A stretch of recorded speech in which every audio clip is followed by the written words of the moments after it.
Hello everyone, welcome to part 19th of our 300 important questions related to SEBI General Examination. My name is Prateek Taldar, and in the last question we were discussing about which of the following is not true about alpha. Option C, alpha is always positive, is the right answer. This is not true about alpha. So the axis return on investment relative to the return of the benchmark is the investment's alpha. Say for example benchmark का return 8% आ रहा है पर आपका 12% आ रहा है, that means 4% का आपके पास alpha यहाँ पे प्रेजेंट है. Next question, when an investor is under an obligation to buy the underlying asset by in a futures position, this question is basically related to your derivatives chapter. तो जब हम bye करते हैं futures को तो हम बोलते हैं कि हम लॉन्ग पोजीशन के अंदर हैं. So A is the correct choice here, long position futures.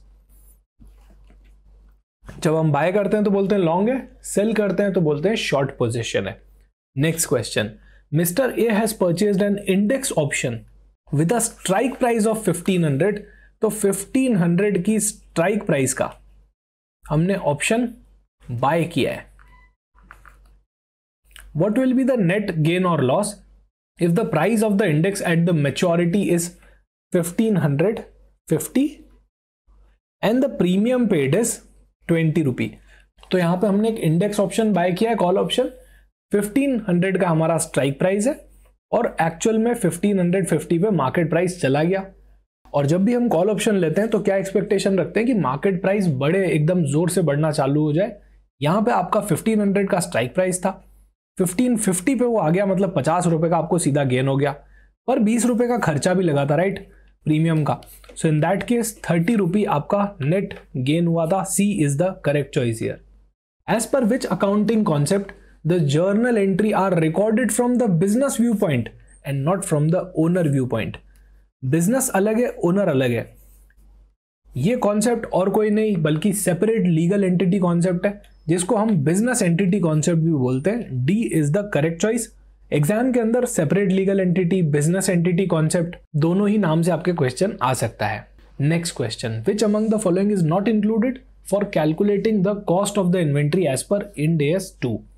So purchase cost तो हम इंक्लूड करते ही हैं, other cost of bringing the inventory to current location ये भी हम ऐड करते हैं. कन्वर्जन कॉस्ट, अरे रॉ मटेरियल से WIP बना दिया तो कन्वर्जन कॉस्ट तो ऐड होगी ना.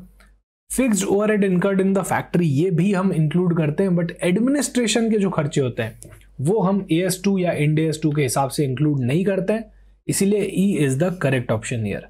ये सारी कॉस्ट हम हमारी इन्वेंट्रीज के अंदर नहीं इंक्लूड करते, इनको हटा देते हैं हम. Next is what is the total of indirect expense. यहाँ पे इनडायरेक्ट एक्सपेंस का क्या टोटल है, तो basically opening stock of material, purchase, closing stock of material, ये सारा तो आपका रॉ मटेरियल कंजम्पशन निकालने में काम आ जाएगा. यहाँ तो लिखा ही डायरेक्ट है, डायरेक्ट लेबर, तो ये तो डायरेक्ट आपका एक्सपेंस हो गया.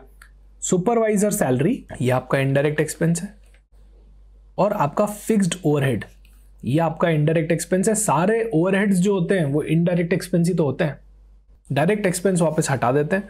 तो ये दोनों मिलके आपके हो जाते हैं यहाँ पे 17,000.